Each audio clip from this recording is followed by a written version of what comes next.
Oke, selamat siang semuanya. Kelas 12 IPA ya. Kita ketemu lagi di pelajaran kimia. Ya, jadi untuk materi pertama ya di bab 1 di kelas 12 adalah mengenai yang disebut sifat koligatif. Nah, sifat koligatif itu apa gitu ya? Nanti akan jelaskan lebih lanjut karena sebelum kita masuk ke dalam sifat koligatif itu, kita harus mempelajari lagi dan mengingat lagi mengenai satuan konsentrasi larutan. Nih, mengenai ini ya, satuan konsentrasi larutan yang terdiri dari molalitas, molaritas, dan fraksi mol. Terutama fraksi mol karena itu jarang ya, kita jarang pakai di waktu kelas 10 dan kelas 11. Oke, nah jadi sekarang masih ingatkah dengan molalitas M kecil dan semuanya L, nggak ada R-nya. Jadi kalau molalitas itu banyaknya zat terlarut dibandingkan dengan banyaknya zat pelarut. Jadi kalau misalnya ada gula dan air, terlarutnya itu gula, pelarutnya adalah air. Jadi sebenarnya rumusnya ya tinggal mol. Ya, N itu ini adalah mol. Ya, mol zat terlarutnya. Mol masih ingat ya caranya bisa massa bagi MR. Ya. Mol yang terlarut dibagi dengan 1000 dikali dengan 1000 per P. P itu adalah massa zat terlarut. Jadi yang bukan terlarut, pelarut. Pelarut contohnya airnya gitu ya. Pelarut tapi dalam gram. Nah, ini molnya juga ngitungnya kalau gram per mr gitu ya si terlarutnya. Atau kalau misalnya kita mau lihat rumusnya yang lebih ini ya tinggal M bagi mr ini adalah gram terlarut ya, M kecilnya dibagi mr si terlarutnya of course, bukan pelarutnya. P itu adalah gram yang pelarut. Oke, jadi misalnya di sini kita lihat ya.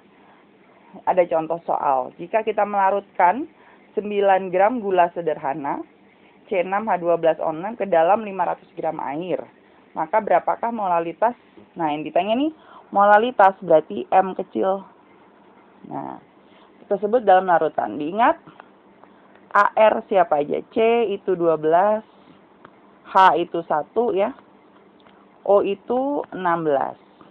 Ya, nomor masanya atau massa satu atomnya. Berarti kalau gitu sebelum kita hitung, kita cari dulu MR-nya dari C6H12O6. Berarti ada 6C. Berarti 6 dikali dengan 12 ditambah ada H12 berarti 12H 12 kali 1 ditambah dengan O6 berarti ada 6O ya, berarti 6 kali 16 kita hitung masing-masing ya, 72 tambah 12 terus tambah 96 ya. Kalau dihitung ternyata totalnya adalah 180. Baru kita boleh masukkan nih ke rumusnya. Berarti M kecil sama dengan ya gram terlarut dibagi MR yang terlarut, yaitu si gulanya, dikali dengan 1000 dibagi dengan gram pelarut. Berarti gram telarutnya adalah, kita lihat di sini, berapa gram gulanya? 9 dibagi 180 dikali 1000 per berapa gram air? Ternyata 500. Terus nanti tinggal kita coret. Ya kan? Mana yang bisa dicoret? 1000 bagi 500 kan 2 ya. 9 kali 2 itu 18. 18 saya coret jadi 1/10. Alias 0,1. Berarti molalitasnya adalah 0,1. Seperti itu. Oke. Nah, terus kita lanjut ke contoh soal yang kedua, adalah mengenai molaritas. Nah, ini M besar, jadi ada R-nya, molaritasnya. Itu caranya mirip.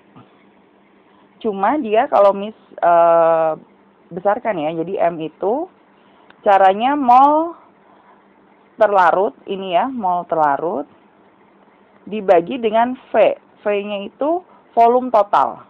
Harus dalam liter. Gitu, jadi diingat harus dalam liter.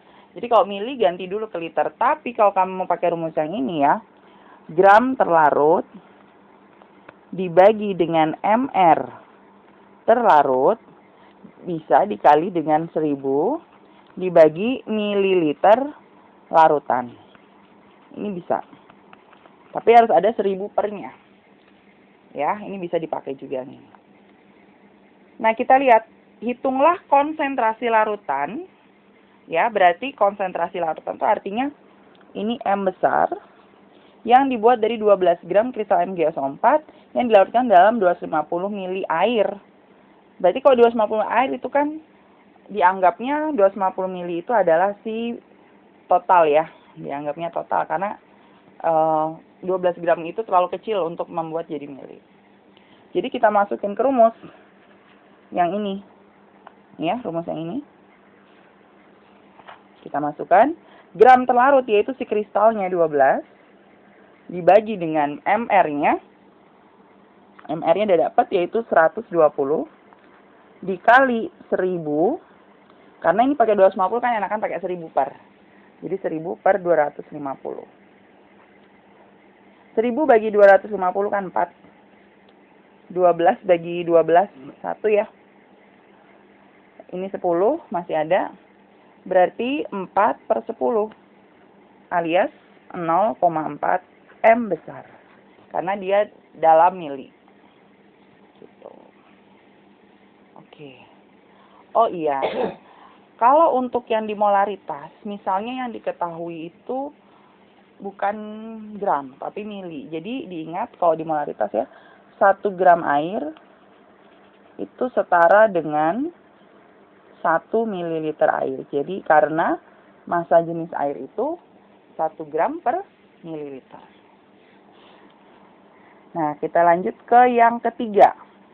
Mengenai fraksi mol. Nah, fraksi mol itu ada 2. Ya kan? Jadi misalnya ada zat dilarutkan dalam air. Jadi ada yang A itu misalnya yang terlarut. Yang B itu yang pelarutnya si airnya. Tergantung yang ditanya. Mana yang ditanya. Jadi kalau fraksi mol yang terlarut, itu yang di atas itu mol terlarut dibagi dengan mol total. Tapi kalau misalnya yang ditanya fraksi mol pelarut, caranya atasnya itu yang mol pelarut dibagi dengan mol total. Dan selalu diingat bahwa total ya XA plus XB itu totalnya sama dengan 1. Gitu. Ya, jadi misalnya kita lihat contoh soal ini. Hitunglah nantinya terlarut. Nah, bila 117 gram NaCl dilarutkan dalam 360 ini gram ya, gram air. Nah, ini berarti kita lihat dulu. Kalau airnya MR-nya berapa? Jadi diingat ya kalau MR air itu selalu 18. Karena H2O. Gitu ya, jadi selalu diingat itu. Jadi kalau ini kita lihat, kita cari dulu nih mol terlarutnya. Atau mol A-nya misalnya mol terlarut. Berarti caranya tinggal yang terlarutnya kan si NaCl berarti 117 dibagi dengan 58,7. Ya kan karena MR-nya itu 58,7. Gitu. Nah, ini kita lihat nih pakai apa ya? Kita pakai kalkulator. 117 dibagi 58,7. Ternyata jawabannya 1,99. Kita bulatkan saja ya menjadi 2. Gitu, 2 mol. Sedangkan mol pelarutnya atau air itu 360 gram dibagi dengan MR air, yaitu 18. Berarti kan 20. Nah, baru dari sini kita bisa cari ya fraksi mol. Dia mintanya yang terlarut aja. Berarti mol yang terlarut yaitu 2 per total. 2 ditambah 20. Berarti 2 per 22. Berapa sih 2 per 22? Nah, ternyata jawabannya 0,091 ya. 0,091 atau 0,09 juga nggak apa-apa. Ya, misalnya ini yang tanya terlarut. Kalau misalnya ditanya juga yang pelarut, tinggal 1 kurang aja caranya. Kalau jadi salah satu udah ketahuan, kita pakai 1 kurang. 1 dikurang 0,091. 1 kurang 0,091 berarti 0,909. Sudah dapat fraksi molnya. Ya. Oke, nanti kalau ada pertanyaan boleh langsung tanya di Zoom atau boleh langsung tanya di grup WA. Nanti ada soal latihan, hanya yang dikerjakan yang dilingkari saja. Gitu ya. Pakai cara seperti yang sudah Miss terangkan sebelumnya. Oke, sampai di sini dulu. Selamat siang semua.